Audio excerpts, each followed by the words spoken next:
ایک عالم وہ کام کر سکتا ہے جو دنیا کے دیگر طبقے میں رہنے والے نہیں کر سکتے۔ اس کا اندازہ ہمیں 1-2 سال کے اندر الحمدللہ ہو چکا ہے، کیونکہ علماء جس علم کو اور جن علوم کو حاصل کر رہے ہیں یہ دنیا کے سب سے اعلیٰ اور افضل ترین علوم ہیں، اور ان علوم کے علاوہ دنیا میں جتنے بھی علوم ہیں وہ ان کے سامنے کچھ معنی نہیں رکھتے۔ خاص کر عربی زبان اور انگریزی زبان کا تقابل کر کے دیکھیں گے تو عربی زبان کو سیکھنے کے لیے ہم خود جانتے ہیں کہ کتنا زمانہ اور کتنے سال لگ جاتے ہیں۔ جیسے جیسے حالات آتے رہے اور خاص کر حکومت کی طرف سے ابھی چند سالوں میں جب نیو ایجوکیشن پالیسی کا جب دورہ چلا اور باقاعدہ بل پاس کیے گئے ہیں، اکابرین سے آپ سنیں، جو بڑے اکابرین ہیں، علماء ہیں، ان سے سنیں کہ کس طرح سازشی طور پر نیو ایجوکیشن پالیسی لائی گئی۔ مختصر انداز میں، انشاءاللہ زیادہ وقت میں نہیں لوں گا، صرف مختصر انداز میں آپ کو بتاؤں گا کہ اس وقت آپ لوگوں کی کتنی ضرورت ہے اور آپ کی کیا اہمیت ہے۔ اصل میں بات یہ ہے کہ ہم خود اپنی اہمیت کو نہیں جانتے، ہم خود اپنی قدر نہیں کر رہے ہیں۔ ہم چاہتے ہیں کہ دوسرے ہماری قدر کریں۔ ہمارا حال کیا ہے؟ ہم چاہتے ہیں کہ ہم کسی مسجد میں جائیں تو وہاں پر ہماری عزت کریں، ہم کسی مدرسے میں جائیں تو وہاں لوگ ہماری عزت کریں۔ بھائی جب ہم خود جب اپنے آپ کی عزت نہیں کریں گے تو پھر دوسرا کیسے ہماری عزت کرے گا؟ ہمیں خود اپنی اہمیت نہیں معلوم ہے تو پھر دوسرے کو ہم اپنی اہمیت کیسے سمجھائیں گے؟ ہم علماء خود ایک دوسرے کے پیچھے پڑے ہوئے ہیں، ایک دوسرے کی ٹانگ کھینچنے میں لگے ہوئے ہیں، تو پھر ہم کیسے دوسروں کو بتائیں گے کہ بھئی یہ عالم اور علماء کا کیا مقام ہے، ہم کیسے بتائیں گے؟ اس لیے سب سے پہلی اور ضروری چیز یہ ہے کہ ہم خود اپنے آپ کو اور اپنی شان کو خود پہچانیں اور اپنے آپ کو پہچانیں کہ ہم ہیں کون۔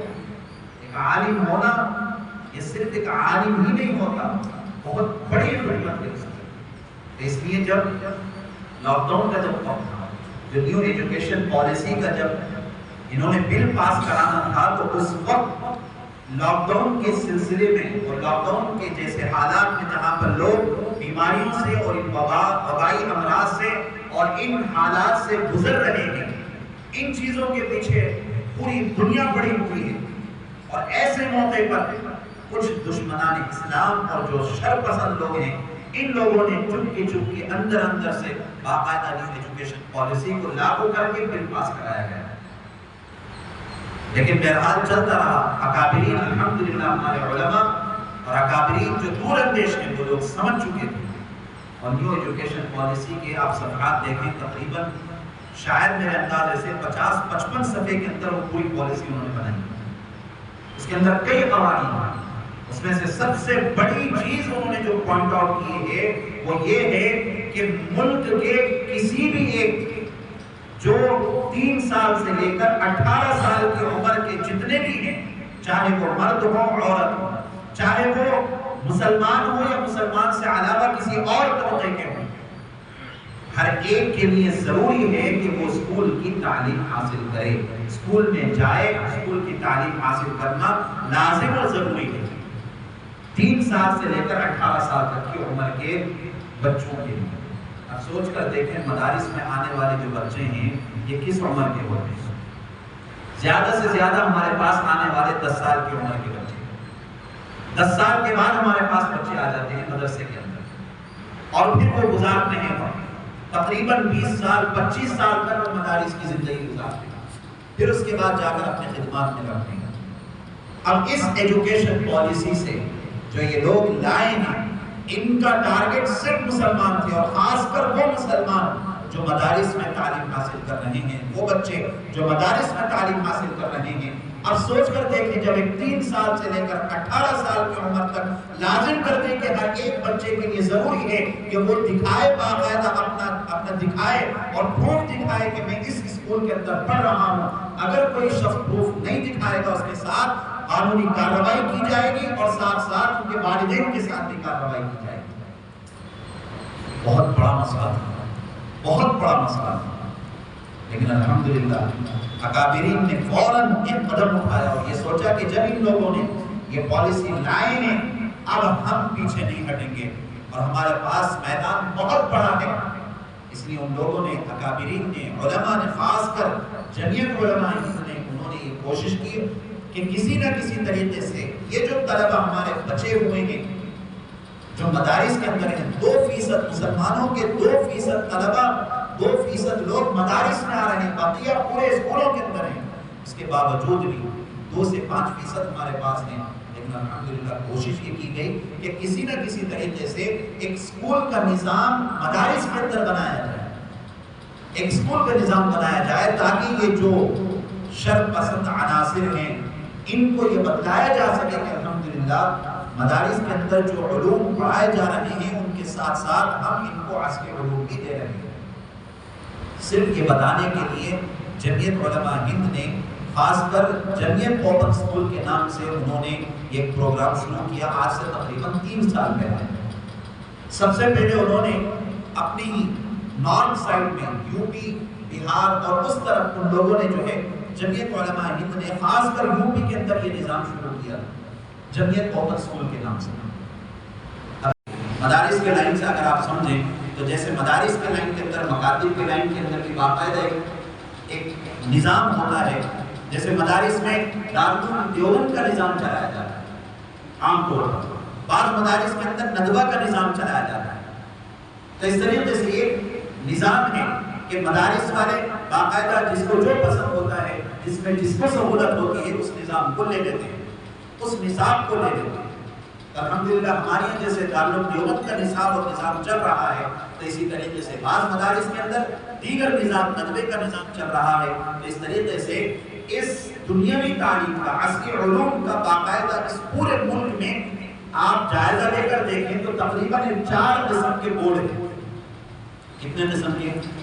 4۔ یہ ہمیں معلوم ہونا چاہیے، یہ کوئی ہوائی فائرنگ نہیں ہے اور سرسری نہیں ہے، یہ چیزیں ہمیں معلوم ہونا چاہیے۔ ہمارے ملک میں ایسے دیگر بورڈ بھی ہیں لیکن مشہور جو بورڈ ہے یہ 4 قسم کے ہیں۔ سب سے پہلے اسٹیٹ بورڈ۔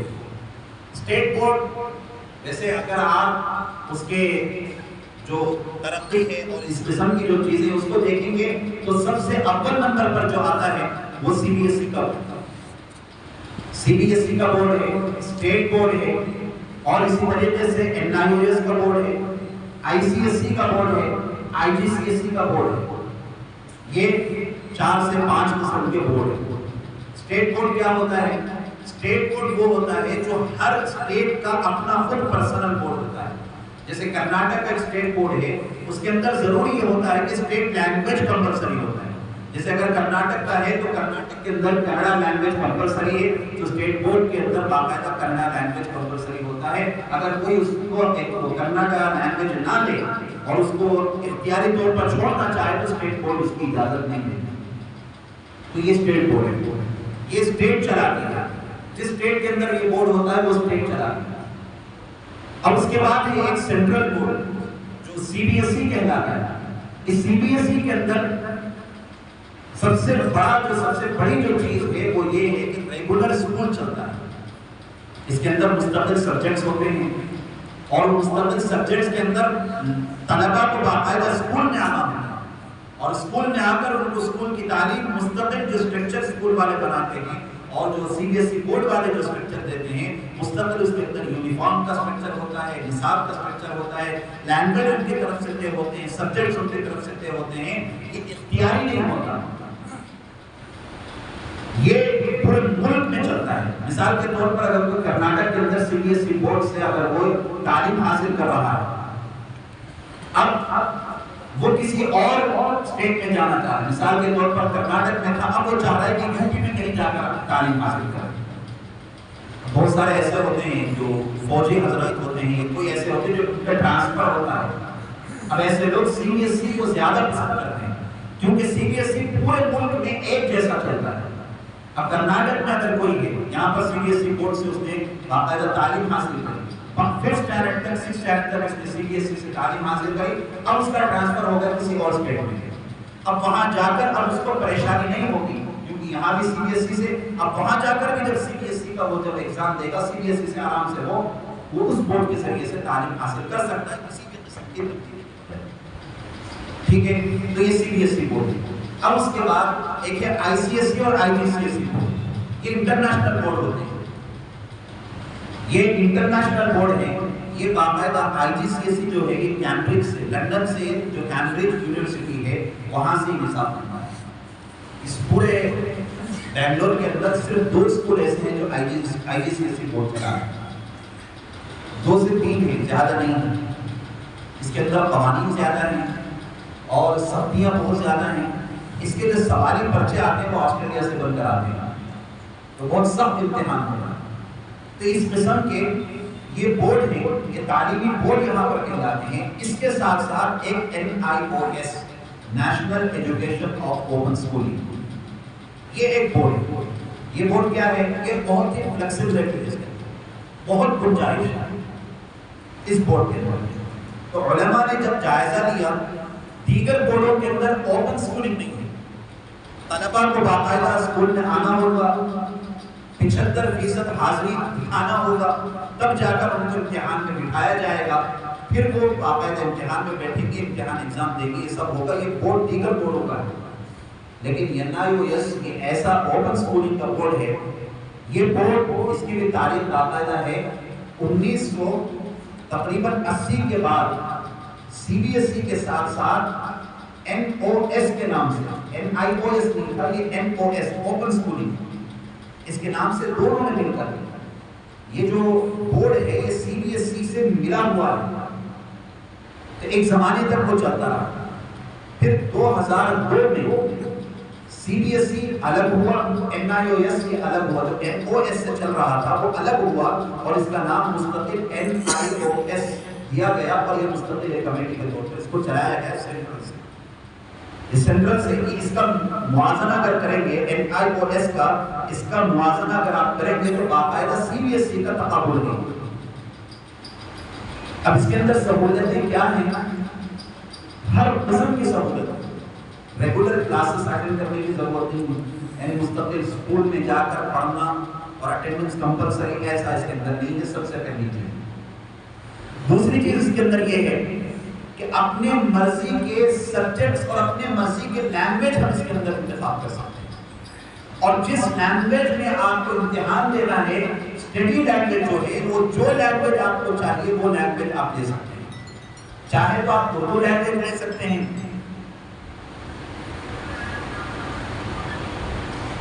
چاہے تو اردو لینگویج لیں، اسٹڈی میڈیم جسے کہتے ہیں، چاہے تو اردو لیں، عربی لیں، ہندی لیں، کنڑا لیں. جو لینگویج میں آپ ایگزام دینا چاہ رہے ہیں آپ وہ لینگویج لینے میں باقاعدہ کلی اختیار آپ کو. اب سوچ کر دیکھیں ہمارے مدارس کے لیے سب سے بہترین لینگویج کون سی ہے؟ اردو زبان. اردو زبان میں آسانی کے ساتھ ہمارے طلبہ دے سکتے ہیں.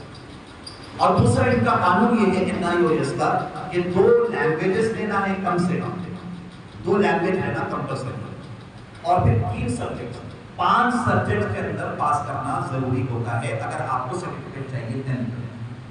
5 سبجیکٹ لینا تو 2 اس کے اندر سے لینگویج ہوں گے. اب 2 لینگویج کے اندر اختیار ہے، اس کے اندر بھی کوئی ان کی طرف سے کوئی پابندی نہیں ہے. اب چاہے تو آپ انگلش لینگویج لے لیں، اس کے ساتھ عربی لینگویج لیں، چاہے تو اردو لینگویج لیں، اس کے ساتھ انگلش لیں، چاہے ہندی لیں، کنڑا لیں، جو لینگویج آپ کو لینا ہے آپ کو لے سکتے ہیں. تو یہ اس کے اندر سہولت ہے. اس کے بعد جو سبجیکٹس ہیں، تقریباً جو سبجیکٹس ہیں وہ 60 سے 62 سبجیکٹس ہیں. جو سبجیکٹ آپ لینا چاہیں وہ لے سکتے ہیں.